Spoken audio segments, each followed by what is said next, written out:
Hello, hello, hello, bienvenue pour ce lundi décalé du 22 juillet 2024. Je vous invite à marquer hashtag direct pour ceux qui sont en direct et à préciser hashtag replay pour ceux qui verront cette vidéo en replay. Pour les gens qui ne connaissent pas encore le groupe, bienvenue dans le groupe Existence sans réserve. C'est un groupe où l'on traite d'un thème par semaine. Si vous voulez connaître les thèmes du mois, ils sont mis à la une du groupe. Donc, il suffit juste de regarder à quelle semaine vous en êtes. Et donc, aujourd'hui, on va traiter du thème abordé la semaine dernière. Coucou Lucie.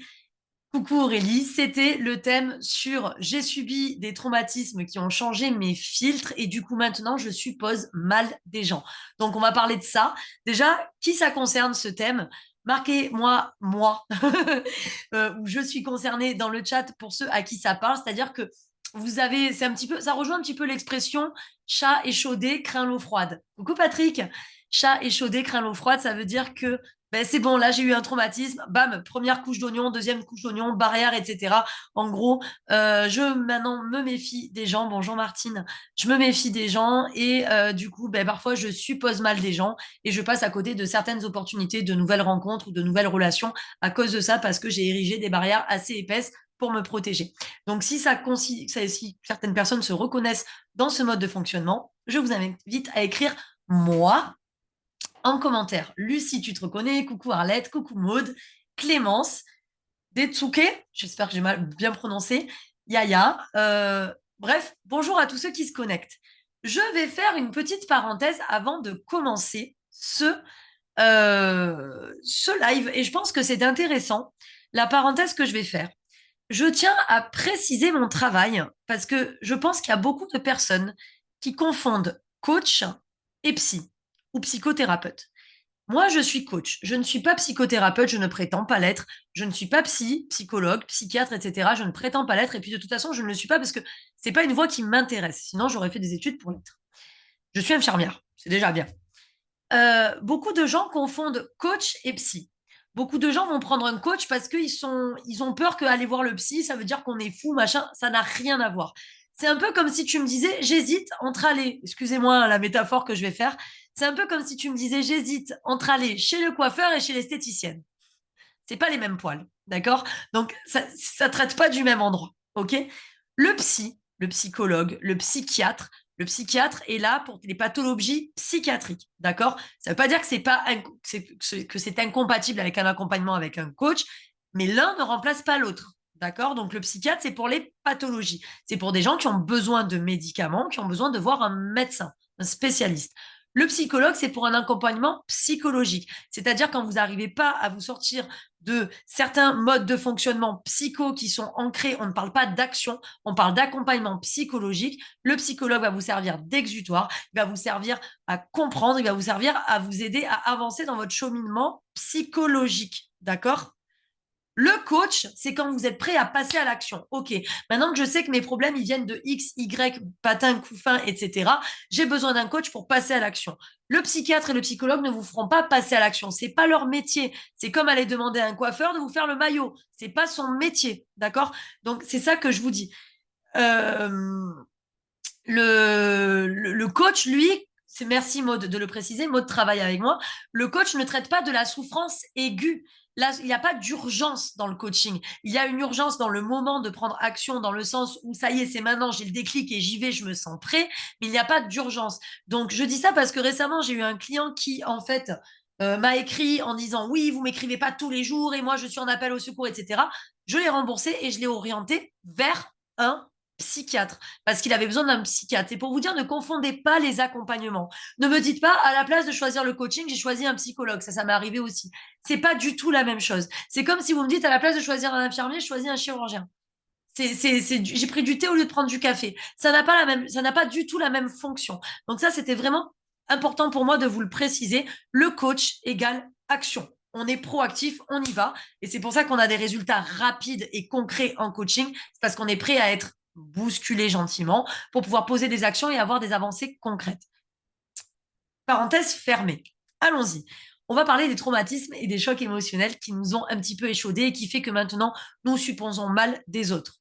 Je me mets entièrement dans le thème parce que je l'ai vécu, parce que le fait d'avoir été harcelé, d'avoir été traqué, d'avoir vécu des mini-traumatismes sociaux ont fait que après j'ai développé une sorte de parano. Hein. Je mets toujours des guillemets, je sais que c'est chiant de faire ce truc, mais je mets des guillemets parce que on n'est pas dans on n'est pas dans du pathos, mais on est quand même dans des comportements qui sont dysfonctionnels. Comment j'ai développé de la parano? Au fur et à mesure que les gens, en fait, te montrent du doigt ou ne t'invitent pas ou te harcèlent ou te mettent de côté, qu'est-ce que tu vas faire? Tu vas être persuadé que quand ben, il y a un groupe de personnes qui va parler entre eux, par exemple, ça va parler de toi.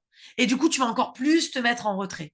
Donc, en fait, l'idée de ce live, c'est pour vous montrer que, un, vous n'êtes pas seul, et deux, c'est pas parce que vous avez été échaudé que toute votre vie, vous allez être en hypervigilance, en suranalyse, en, à scanner les gens autour de vous pour savoir si oui ou non, c'est des ennemis qui vous veulent du mal. Et j'appuie vraiment sur des gros mots, parce que le mot ennemi, il m'a vraiment été ressorti par des coachés qui me disaient, quand j'arrive, notamment des coachés qui sont HPI, THQI, avec des modes de fonctionnement cérébraux qui sont vraiment différents des normaux pensants, quand j'arrive en soirée, j'essaye de tout évaluer pour être sûr qu'il n'y a pas d'ennemis dans la salle. Waouh, waouh, waouh, d'ennemis. On est carrément dans un jeu vidéo là, des ennemis. C'est-à-dire que s'il y a des ennemis, ça veut dire que je suis en mode combat. D'accord? Déjà, avant que quoi qu'il arrive se passe, en fait. Donc, de base, ce qu'il faut savoir, c'est que votre cerveau, il a une mémoire et donc il va tout faire pour vous protéger et votre ego aussi. En fait, votre ego, c'est pas méchant, l'ego. L'ego, c'est votre esprit vengeur, c'est votre esprit protecteur. Donc, il va falloir amadouer tout ça. Il va falloir comprendre les modes de fonctionnement. Il va falloir comprendre les biais cérébraux qu'on comprend également en accompagnement de neurosciences. Et pourquoi le cerveau prend des raccourcis pour nous protéger, comment ça fonctionne. Mettons, je vais avoir un traumatisme, je vais être harcelée dans l'enfance, je vais être mise à part, je vais être vraiment la reclus. Alors oui, hein, ça peut être, là je parle d'un traumatisme commun, mais ça s'applique également à des gros traumatismes, des abus, voir des choses qu'on n'aurait pas dû voir, etc. Tous les traumatismes, en fait, il y a pas un barème dans l'échelle du traumatisme, si vous voulez. Il y a des gens qui vont avoir un petit traumatisme et qui vont quand même déclencher un SPT, un syndrome post-traumatique, et des gens qui vont, je sais pas, faire la guerre, assister à des trucs atroces et ne pas en être traumatisés. Donc tout dépend vraiment de ce qu'on a vécu, de la façon dont on aborde les choses. Le choc émotionnel étant celui qu'il est, on va développer derrière des modes de fonctionnement protecteurs pour se protéger qu'à l'avenir, ça ne réapparaisse pas. De base, certaines choses vont être traumatisantes pour tout le monde, ça c'est sûr, c'est évident, mais on va avoir des stratégies de défense plus ou moins différentes et mises en place selon les personnes et selon leur capacité à encaisser les choses et leur capacité de résilience. Ce qui nous intéresse ici, c'est la répercussion sur les hauts potentiels et les hypersensibles. D'accord? Le point commun que vous avez tous ici dans ce groupe, c'est le mode de fonctionnement paroxystique. C'est-à-dire que le HPI va faire des connexions très rapides sur le plan cérébral, un HPI au potentiel intellectuel. Ça ne veut pas dire qu'il est plus intelligent, ça veut juste dire qu'il est plus connecté. C'est-à-dire qu'il a des ramifications et des connexions neuronales beaucoup plus rapides. Je vous rappelle les chiffres. Le traitement d'une information pour un haut potentiel intellectuel est de 3,5 mètres secondes contre 2,5 pour un normopensant à la louche. D'accord? Donc, forcément, si les connexions sont plus rapides, l'analyse est plus rapide et donc faire tomber des barrières sur un haut potentiel est vachement plus compliqué parce que tout est fait rapidement, tout est ramifié, tout est structuré de façon à te protéger, à suranalyser, à être dans la suradaptation. Mais lui, il va dire ça, etc. En fait, c'est un opéra, mais c'est malheureusement un opéra qui est dissonant parce qu'il est dysfonctionnel. Chez l'hypersensible, eh bien, tout est paroxystique au niveau de la sensation et de la sensibilité. Donc, c'est compliqué aussi de redescendre dans le pragmatique et dans le réel. Pareil chez le HPE. Et moi, je mets les introvertis, même si les introvertis ne sont pas des neuros atypiques, je les mets avec nous parce que l'introverti a quand même un comportement qui peut s'apparenter aux personnalités décalées que nous, on connaît, qui sont des nôtres. Et je trouve que les introvertis, pour en avoir coaché beaucoup, s'intègrent parfaitement avec les neuroatypiques qui ont l'impression de plus les comprendre que les normaux-pensants qui, au contraire, ont tendance à s'en battre ces 3 petits points. C'est pour ça que j'ai mis les introvertis avec nous. Ce côté paroxystique de la façon de traiter l'information et la façon de se défendre, c'est le point commun que nous avons tous, d'accord? Et ce côté paroxystique nous met en accord sur un seul point par rapport aux situations que nous vivons et desquelles nous nous protégeons, c'est le contrôle. Alors, je voudrais vraiment, dans le chat, que vous me marquiez hyper contrôle pour ceux qui ont l'impression d'être tout le temps en hyper vigilance, en hyper contrôle, en suranalyse, en suradaptation, en calcul, en scannant les gens. Qui est dans l'hyper-contrôle là dans l'assistance? Marquez-moi hyper-contrôle pour ceux qui se reconnaissent dedans. Allez, j'attends un petit peu. Qui est en hyper contrôle? Qui a l'impression, Céline, merci, Arlette, hyper contrôle, Céline, qui a l'impression d'être dans la suranalyse, dans l'hypervigilance, dans le stress chaque fois qu'il a un rapport avec en société. Hyper contrôle, Marina, merci. Voilà, il n'y a pas de honte à le dire, hein. Si vous êtes là, c'est pour une bonne raison, c'est parce que ben, moi, je suis également passée par là. Manon, hyper contrôle. Lucie, hyper-contrôle aussi, tu analyses le moindre comportement et le moindre mot. Voilà. Donc, le problème de l'hyper-contrôle, c'est qu'on va rentrer dans une histoire que l'on se raconte soi-même. Par exemple, Lucie va être dans l'analyse du moindre comportement et du moindre mot. Sauf que Lucie va l'analyser avec ses lunettes à elle. Donc, elle va l'analyser avec ses propres traumatismes et ses lunettes à elle, c'est-à-dire avec ses filtres à elle. Si Lucie a mis des lunettes bleues, tout ce qu'elle va analyser va être bleu. L'avantage d'avoir un coach en face de soi, c'est que le coach va pouvoir donner d'autres couleurs à ton analyse. C'est ça le truc, c'est que toi, si tu vois la vie en bleu, ben, le coach va te donner plein de nuances. Et le problème, c'est que quand on est dans le contrôle, dans l'hyper-contrôle, et qu'on veut absolument tout contrôler, on fait preuve de distorsion cognitive, c'est-à-dire que c'est binaire. Soit je contrôle pas et je laisse tomber. Soit tu es avec moi, soit tu es contre moi. Soit c'est noir, soit c'est blanc. On n'arrive pas à mettre de la nuance dans nos filtres, on n'arrive pas à mettre du pastel, de l'arc-en-ciel, etc. Ça a une seule couleur. Et c'est ça le problème de l'hypervigilance, c'est-à-dire que l'on va se raconter à soi-même des histoires qui sont convaincantes parce qu'on a des preuves qui tiennent la route vu que c'est des choses qu'on a vécues par le passé, mais on est persuadé que tout va toujours se reproduire de manière sempiternelle dans les mêmes schémas, les mêmes fonctionnements. Et donc, du coup, on garde ces filtres qui biaisent notre jugement. C'est pour ça que le fait d'analyser le moindre comportement, le moindre mot, va être en fait pas maladif, mais un schéma dysfonctionnel qu'il va falloir ramollir, casser pour vous montrer qu'il y a toute une palette, une nuance de palette de couleurs dans la vie et qu'on n'est pas dans du binaire. Le problème, c'est que c'est difficile. Axel, toi aussi, tu scannes et ouais, veuille du mal. C'est que effectivement, tu as dû vivre quelque chose également dans ta vie qui rejoint cette expression que j'adore, chat échaudé, craint l'eau froide. Maintenant, on n'y reprendra plus à deux fois. Comment contrôler lorsque le cerveau s'attache à des détails qui vont nous rappeler les traumatismes? C'est, alors, je vous invite vraiment à regarder les différents biais. Vous tapez biais cérébraux sur Internet, un Wikipédia va être une source d'information sur ça. Mais par exemple, quand votre cerveau contrôle et s'attache aux détails pour vous confirmer ou vous infirmer quelque chose auquel vous pensez, c'est votre biais de confirmation qui va venir intervenir ici. En fait, en général, quand tu as eu peur de quelqu'un ou quand tu as été traumatisé et que tu es persuadé, comme le dit Axel dans les commentaires, que tout le monde te veut du mal, tu vas du coup orienter ton mode de fonctionnement et ton mode de scanner à qu'est-ce qu'il a dit qui peut traduire le fait qu'il me veuille du mal? Qu'est-ce qu'il a fait qui peut traduire le fait qu'il me veuille du mal? Qu'est-ce que j'ai sorti de ce détail qui peut traduire le fait qu'il me veuille du mal? Et en fait, ton cerveau va chercher que des choses pour confirmer, biais de confirmation, ton mode de pensée qui est ancré à cause des traumatismes passés. C'est là où il va falloir faire preuve de pragmatisme et d'objectivité. C'est très, très dur de contrer un biais ancré.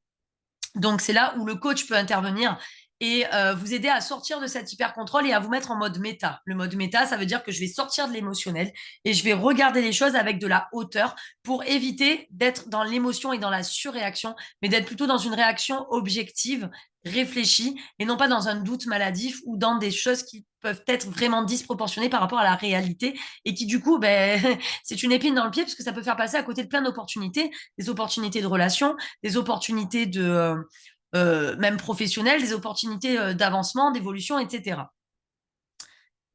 Le Mac 12 qu'on a dans la tête fait des liens et va parfois faire des liens qui sont trop brouillons, ça bouillonne et ça nous empêche vraiment de faire un tri objectif. Qui n'a jamais fusé dans sa tête? Qui n'a jamais eu l'impression, quand il réfléchit trop, d'avoir vraiment la tête qui bouillonne? Moi, des fois, ça devient chaud à ce niveau-là. Quand je réfléchis trop, que je me prends la tête, et c'est vraiment l'expression me prendre la tête, qui a l'impression des fois de vraiment réfléchir trop et avoir se donner soi-même des mal de tête. N'hésitez pas à dire moi dans le chat, que je me sente moins seule déjà. Mais voilà, vraiment la tête qui bouillonne dans ce mode de réflexion qui part trop loin. C'est là où je vous conseille vraiment d'écrire en fait et de prendre de la hauteur par rapport à ça pour vous sortir en fait du filtre de vos traumatismes et pour, merci Marine, toi, ok, et pour vraiment rentrer dans l'objectivité. Bien sûr qu'il y aura des connards dans votre vie, il y en aura d'autres, c'est sûr, c'est évident, il y en a dans toute la terre. Hein. On est toujours le connard de quelqu'un, peut-être que je suis la connasse de quelqu'un. Hein. Bien sûr qu'il y en aura, mais il ne faut pas que ce soit votre votre façon de vivre au quotidien. Parce que sinon, vous allez être en mode survie et pas en mode vie. Et la survie, ben, ça fait que vous êtes en mode stress continu. C'est votre état de vie, c'est votre état d'âme. Et le stress continu, c'est pas bon pour la santé, tout simplement. C'est pas bon, tout simplement, pour croquer la vie. Ça t'arrive encore, Patrick. Toi, Lucie aussi. Et Axel, pareil. Ouais, des migraines. Tu vois, il faut vraiment qu'on sorte de ce schéma-là. Du coup, qu'est-ce qu'on essaye de faire pour se protéger de ça? On essaye d'anticiper sur ce qui pourrait se passer en vivant dans la peur par projection mathématique de l'éventualité. On essaie d'anticiper ce qui pourrait se passer en vivant dans la peur par projection mathématique d'éventualité. On se transforme en Cluedo, on se transforme en calculateur. Et c'est pas cool, en fait, de calculer constamment ce qu'on doit faire parce qu'on n'est jamais dans le présent, on est dans la projection, on est dans la survie, on est dans la peur constante. Alors même si c'est pas des peurs genre aiguës, genre non, mais on est dans la peur constante de l'autre. Et ça, vous êtes d'accord avec moi, vous ne pouvez pas vivre votre vie entière en étant dans la peur constante de l'autre, en étant dans le calcul, en s'excusant presque d'exister. Je suis passée par là. Je suis vraiment passée par là. Et j'en parle encore avec émotion. Vous voyez, ça monte un peu. S'excuser presque d'exister, ce n'est pas acceptable. Si vous acceptez ça, c'est que vous n'êtes pas prêt à changer, c'est que vous aimez encore ce mode de fonctionnement. J'utilise le mot aimer parce que c'est un mot fort dans ce contexte-là, mais c'est que vous n'êtes pas prêt à changer. Arrêtez de vous excuser d'exister. Vous avez le droit d'être vous à part entière et d'être la belle personne que vous êtes sans calculer ce que les autres vont penser de vous. Rentrez-vous bien un truc dans le crâne. Vous ne ferez jamais l'unanimité. Jamais. À partir du moment où vous avez intégré cette notion-là, que vous ne ferez jamais l'unanimité, vous allez vous enlever un grand poids de votre ventre, de votre abdomen. Et les taux, l'angoisse, la dualité entre j'ai envie d'aller vers les autres, mais j'ose pas parce que j'ai peur de ce qu'ils vont penser de moi. On s'en fout. Vous ne ferez jamais l'unanimité. Je ne fais pas l'unanimité et je m'en porte très bien. Tant mieux, parce que je m'emmerderais sinon. Comment on ferait pour envoyer des vannes si on ne fait pas l'unanimité? Ah, tu vois, Arlette, tu veux vivre l'instant présent et en profiter à fond.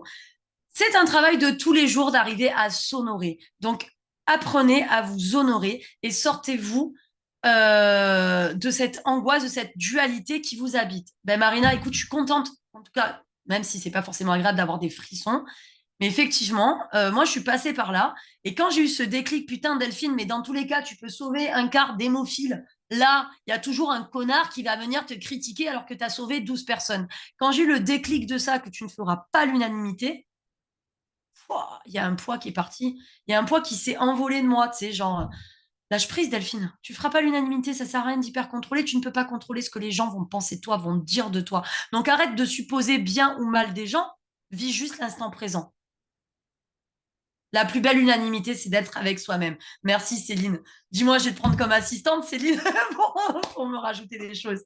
D'accord? Bien sûr, Axel, que ça fait mal.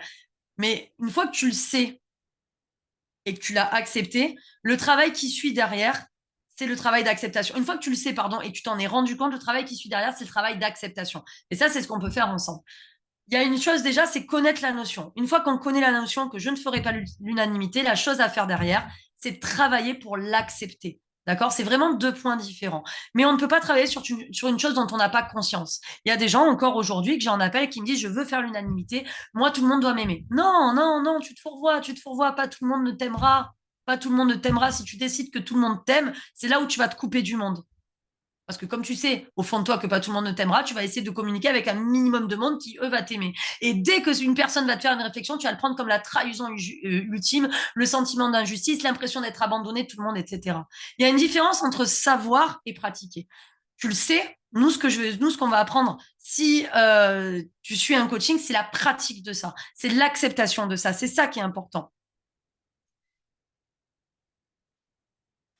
Le problème, c'est l'explication logique des éventualités dont une peur alimentée par nos biais cérébraux, et ça peut aller loin par arborescence. Je reprends la phrase.